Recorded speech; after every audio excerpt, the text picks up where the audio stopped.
dice. You never know if it could change your life. Take a chance, you're neither wrong or right. You never know if you don't roll them dice. You better roll them dice. You never know if it could change your life. Take a chance, you're neither wrong or right. Hello, Matt. Howdy, Rob.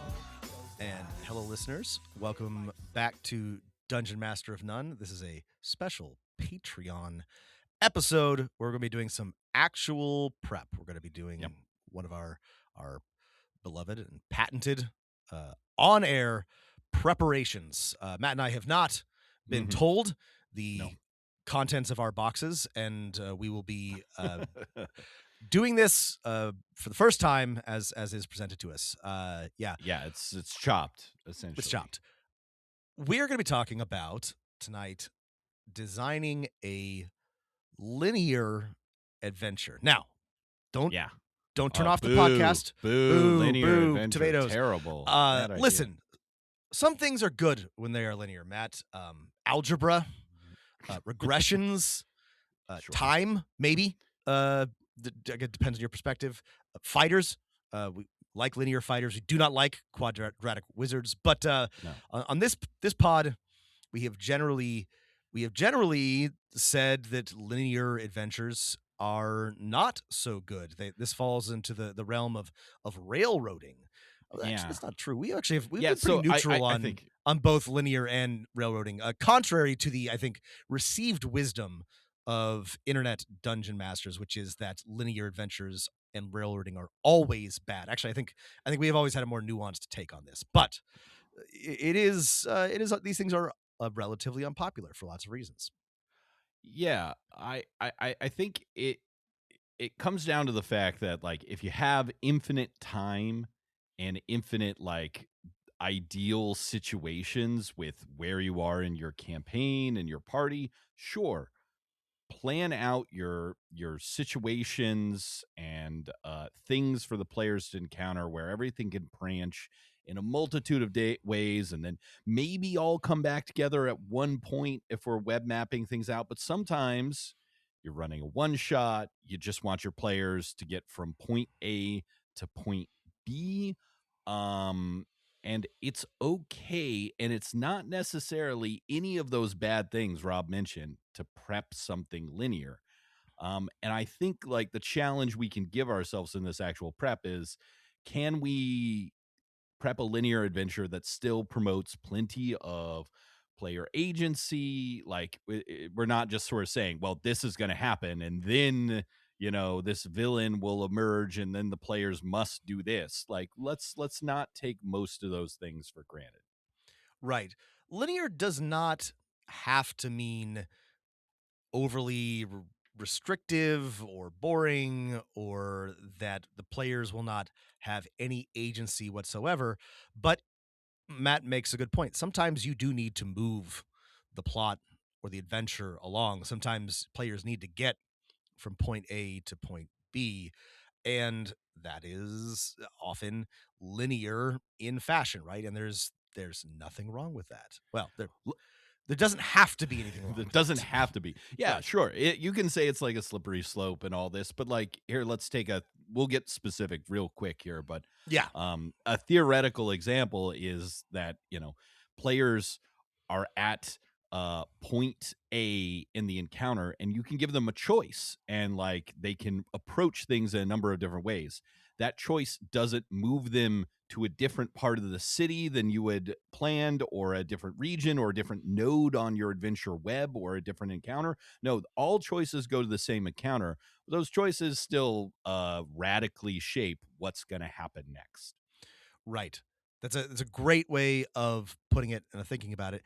And I'll also say that I love to give my players choices. I always do. My players actually don't always appreciate being given choices. Sometimes they do just want to, like, know what the next thing is. There's a time and place for everything, right? There's moments where you want your players to have agency and to make interesting choices, and there are times when they want to know, like, what the next thing is, and either have a straight path or be driven toward it, right? I think that the problem with linear adventures is not that they are bad. It's just that I think for a long time it was the only type of adventure. And I think there's a lot of room for both a linear adventure and a more open-ended sandboxy one, or uh, both forms of adventuring within a larger campaign, right? Yeah. Yeah, absolutely. And I mean, I disagree slightly with like a thing you said that's maybe important, maybe it's not important, but I think like when you're thinking about player agency, right? If we've agreed at the beginning of this session or this campaign arc that the players are ending up confronting villain X, going to grab artifact Y, or assassinating um the Starfleet Admiral Z, then the agency, like, on that regard, is like curtailed. But it's not bad because we've all kind of agreed to it. We all have agency. And in a linear adventure, it works similarly. It's saying, hey, we're getting to point the end of this arc. How you get there is up to you. And we just sort of have, there's one path, but within the path you can move. So I don't know if you're No, saying, no, no, hey, no. we're curtailing player agency. Yeah, you can go these other places. That means I'm just kind of making some stuff up for you. That's And then actually when a you great get point. back Yeah, to no, no, no. node B on my train line, then that's where I've got my prep. I actually agree with this, and we can take a lesson here from a well-designed CRPG, like a computer RPG. Almost always, you're going to fight the same boss at the end. But in the good ones, in your Baldur's Gate 3s, in your Mass Effect 2s, who is there with you, the circumstances of that fight, what happens after that fight, what tools you have available in that fight can vary dramatically. And it feels substantially different on different playthroughs, even though the sort of like final outcome is prescribed. And so that's a good point, Matt, is that just because you know you're going to fight General Zod at the end doesn't mean that there's not meaningful agency for the players up until that point. Right. All right. Enough theoretical That's right. Let's get down to gabbing. Let's linear brass let's tacks, here's the nails, basic structure I was thinking, railroad and ties. I was inspired and started thinking about this many months ago after reading a blog by Lizzie Magnolia called Magnolia Keep.